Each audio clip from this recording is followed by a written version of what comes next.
कोई leader message कर रहे थे सर प्रोस्टेट के ऊपर मीटिंग होनी चाहिए, तो आज प्रोस्टेट के ऊपर हम लोग बात करेंगे। कितने ऐसे लोग जिसको प्रोस्टेट में पता है? कोई है बता सकता है प्रोस्टेट के बारे में? अभी किसी ने वर्ड सुना था प्रोस्टेट? रुकता है ना। चलिए, साधना मैम ने नो, संतोष सर यस, काफी लोगों ने सुना भी है, काफी लोगों ने नहीं भी सुना है। तो चलिए प्रोस्टेट की अगर हम बात करें तो प्रोस्टेट एक ग्रंथि है। जैसे थायराइड हमारी ग्रंथि है, वैसे ही प्रोस्टेट ग्रंथि है, और ये पाई किसमें जाती है? ये पुरुषों में पाई जाती है। तो आगे हम डिटेल में अगर हम बात करें इसको समझने के लिए, सामने जो है मेल रिप्रोडक्टिव सिस्टम का इमेज डाला गया है। अब इसमें मैं सिर्फ 3 चीजों पे आपका फोकस कराऊंगा, उन 3 चीजों को एकदम याद कर लीजिएगा। सामने देखेंगे रेड कलर का गोला बना हुआ है, ये ब्लैडर है। और आज बात करें उसी में ब्लैडर में देखेंगे एकदम सींग की तरह जो है 2 नसें निकली हुई हैं, उसको यूरेटर बोलते हैं। आपको पता होगा, हम किडनी स्टोन में सुने होंगे कि किडनी जो है, किडनी से निकली किडनी स्टोन किडनी से निकलती है और यूरेटर में फंस जाती है। तो यही यूरेटर है जो सींग की तरह निकला हुआ है ऊपर की ओर।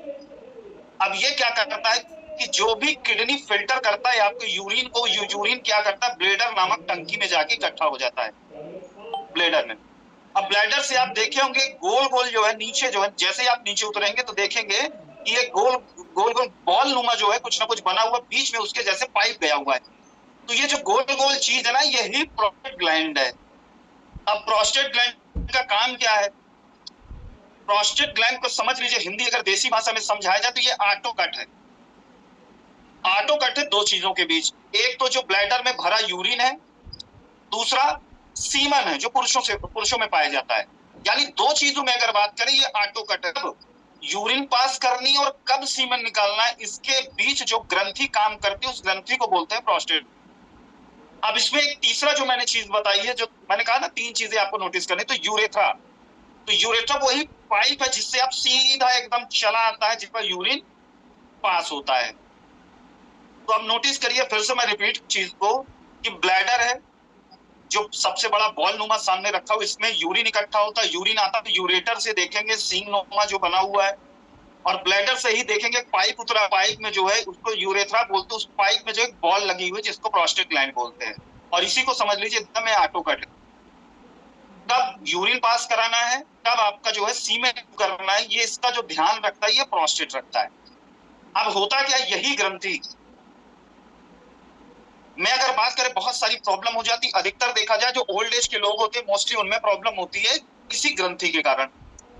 तो अब इसको और डीप से अगर हम जाएं तो इसको आप समझिएगा। The prostate is a gland that is the part of male reproductive system that wraps around the male urethra near the bladder. Gland is about the size of walnut and grow large as you age. यानी अगर हम बात करें, ये वही जो मैंने बताया था पीछे वाली स्क्रीन में आप देखिएगा, ये जो बॉल नुमा लगा हुआ है ना, ये अखरोट की तरह होता है। सभी लोग दिख रहा है स्क्रीन में, समझ पा रहे हैं मैं किस चीज की बात कर रहा हूं? ब्लैडर के जस्ट नीचे जो बॉल नुमा देखेंगे, दोनों तरफ बना हुआ, बीच से पाइप गया हुआ है।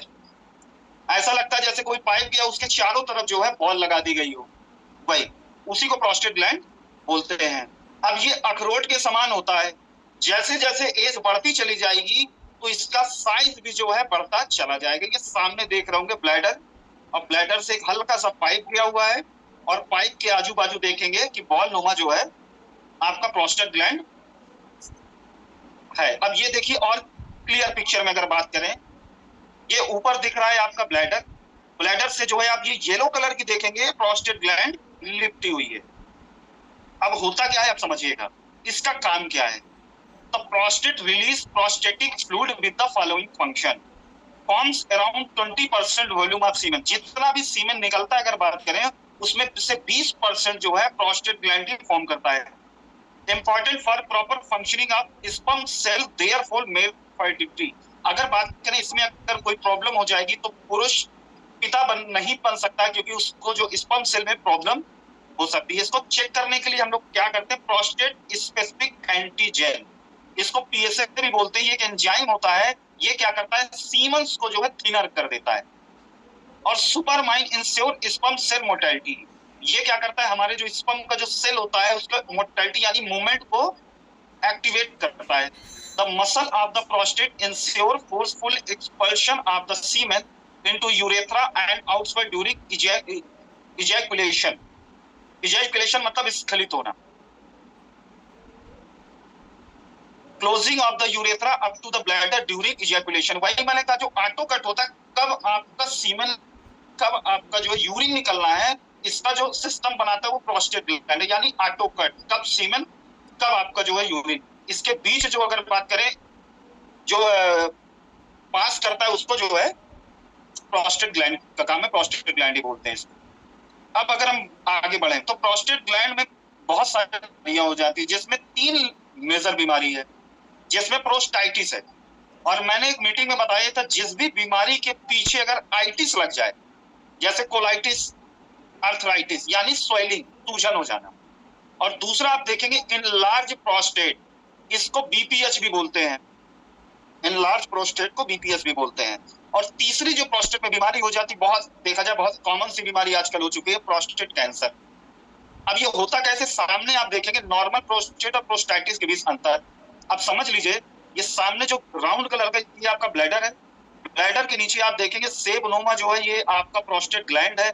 जब इसमें स्वेलिंग हो जाएगी तो यूरिन पास करने का जो रास्ता है वो उसको सप्रेस करेगी, दबा देगी. दबाने के कारण होगा क्या, उस रोगी को यूरिन पास करने में बहुत ज्यादा प्रॉब्लम होगी, पेन भी होगा, ब्लड भी आ सकता है. ये कब होगा, जब उसको प्रोस्टाइटिस हो जाएगी, यानी उसके जो ये हमारा प्रोस्टेट ग्लैंड है उसमें स्वेलिंग आ जाएगी, तब ये प्रॉब्लम होती है. आगे बढ़े, क्लियर.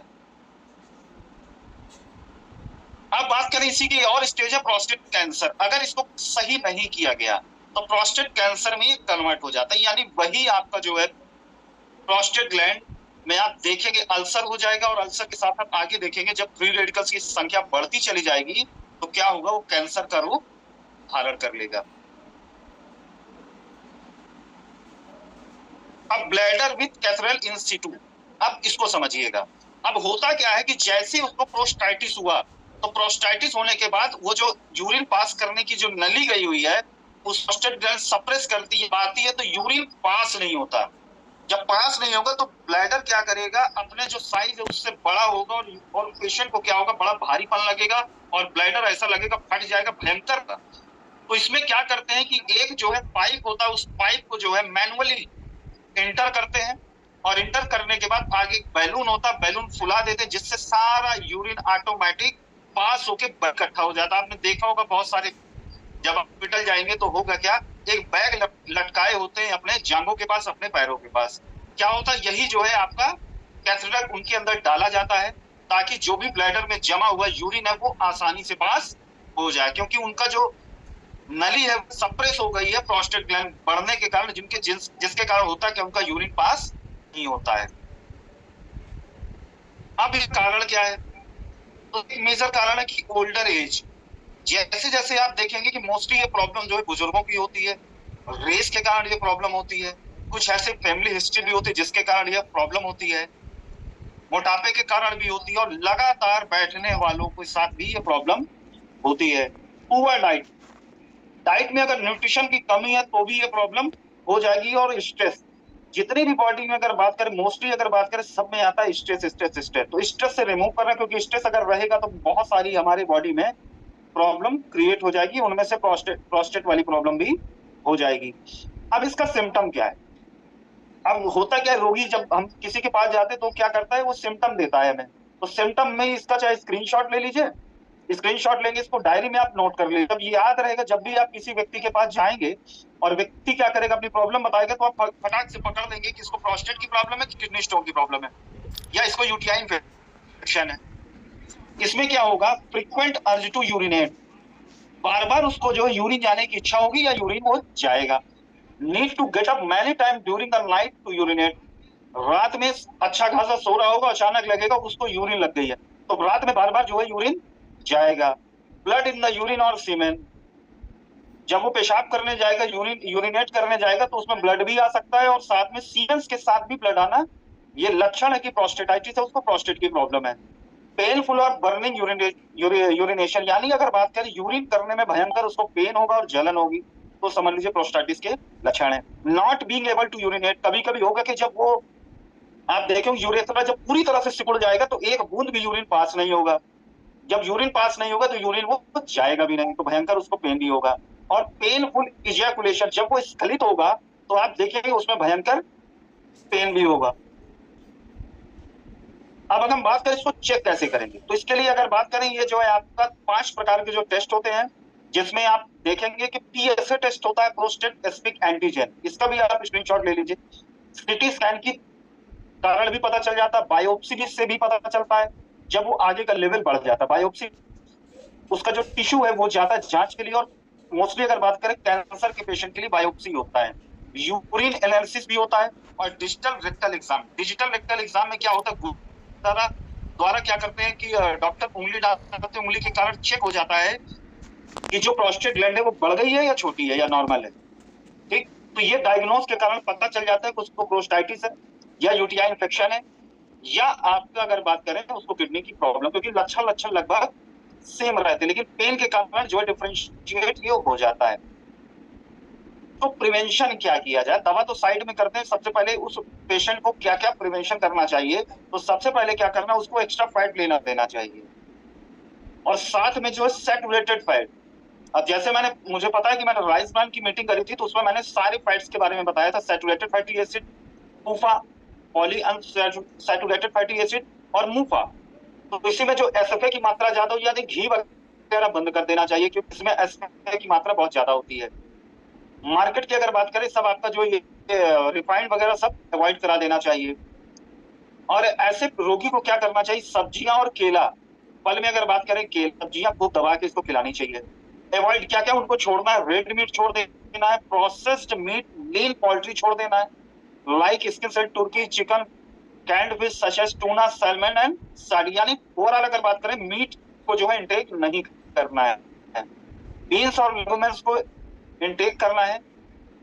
अवॉइड स्ट्रेस से गो ऑन पीरियोडिक चेकअप, यानी उसको तनाव में नहीं रहना है और उसको बार बार अपना चेकअप कराने के लिए जाते रहना है। और ग्रीन टी भी पीना है, और वाटर थेरेपी और एक्सरसाइज के लिए वाटर थेरेपी भी होती है, और साथ में एक छोटी सी एक्सरसाइज होती है, कुछ ऐसे आसन होते हैं, इसको आप यूट्यूब में डालेंगे तो पता चल जाएगा कि प्रोस्टेट के लिए कौन सा योग आसन उत्तम है, तो उसमें सारी डिटेल आ जाएगी, वो आसन भी आप रोगी को बता सकते हैं। अब बात करते हैं कि एक और कंक्लूजन हम लोग देख लेते हैं। The prostate gland is very important in the male organ and need to be preserve to enable it to function well. It is very important for one to report to the hospital when one experience the sign and the symptom mentioned above for early identification for problem and prompt treatment to prevent complication। यानी वही सारी चीजें बहुत important function है mail का reproductive system के लिए, और इसको ठीक रखना होगा, इसलिए लगातार इसको हॉस्पिटल, किसी को भी अगर सिम्टम आए तो सबसे पहले इसको जाके चेक करवा लेना चाहिए। अगर इसको ठीक नहीं किया गया तो आने वाले समय में ये कैंसर का रूप ले लेता है। तो अगर बात करें ये प्रॉब्लम, हमने क्या जाना, हमने प्रॉब्लम जानी, उसके सिम्टम जाने, कारण जाना, और क्या क्या प्रिवेंशन करना है वो भी हमने जान लिया, और साथ में हमने योगासन भी यूट्यूब से सर्च करके रोगी को बता दिया। अब जब ये चीजें आप पकड़ लेंगे, बीमारी को पकड़ना चालू कर देंगे, और चाहेंगे तो जांच करा के भी इसकी नॉलेज ले सकते हैं। और लेने के बाद जब पता चल जाए उसको जो है 3 प्रोस्टाइटिस हो सकता है, प्रोस्टेट कैंसर हो सकता है, और तीसरा जो लार्ज प्रोस्टेट हो सकता है। ये 3 प्रॉब्लम आप पकड़ लेंगे तो ब्राइट फ्यूचर, अगर बात करें, मिस्टर राधेश्याम शर्मा सर का बहुत बहुत धन्यवाद कि हमारे पास ब्राइट फ्यूचर में प्रोस्टेट के लिए भी सोल्यूशन उपलब्ध है।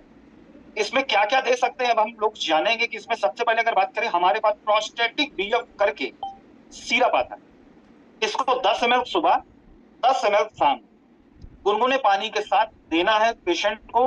साथ में सुबह खाली पेट इलिक्सिर और शाम में खाली पेट इलिक्सिर टैबलेट दें, और साथ में जो उसको एंटीबायो लगा देना। अब ये 3 चीजें तो चलेंगी उन 2 बीमारियों में। 2 बीमारी कौन सा है, लार्ज प्रोस्टेट यानी प्रोस्टाइटिस में, लेकिन कैंसर की अगर कैंसर की स्टेज की अगर बढ़ जाकर बायोप्सी में उसको नजर आया कि कैंसर के सिम्टम है, तो हम इन्हीं 3 चीजों के साथ अपना बेरी जूस, नोनी और गैनोडर्मा, ये 3 चीजें जब लगा देंगे तो आप देखेंगे कि 1 महीने के अंदर ही रोगी को बहुत आराम मिलना शुरू हो जाता है। आप इसका स्क्रीनशॉट ले लीजिए, अपनी डायरी में नोट कर लीजिए, क्योंकि जब भी कभी आप बात करें डायरी को पलटाएंगे तो आपको पता चल जाएगा। और मैं हर मीटिंग में बोलता हूँ, जब भी मैं या कोई भी मीटिंग करते हैं तो उसमें 3 कारण जरूर नोट कर लीजिए। एक तो बीमारी के सिम्टम, क्योंकि सिम्टम ही देगा जिससे हम लोग रोगी की पहचान कर सकते हैं। दूसरा उसकी हिस्ट्री यानी कारण, किस कारण ये बीमारी हुई है, और तीसरा ये निवारण, यानी जो सबसे लास्ट का पेज होता है। इन तीन चीजों में अगर हमने महारत हासिल कर ली तो 6 महीने के अंदर, मैं बता रहा हूँ ब्राइट फ्यूचर की इतनी जबरदस्त ट्रेनिंग होती है सर, सामंता सर, सभी लोग इतनी जबरदस्त ट्रेनिंग देते हैं कि आप 6 महीने के अंदर बिना डिग्री के डॉक्टर बन जाए। आरिफ सर ने पूछा है कैंसर में क्या ऐड करें, तो कैंसर में अगर बात करें आपको नोनी, गैनोडर्मा और बेरी जूस, ये तीन चीजें ऐड कर दी हैं, और साथ में जो सामने स्क्रीन में दिख रहा है ये तीन चीजें चलानी है।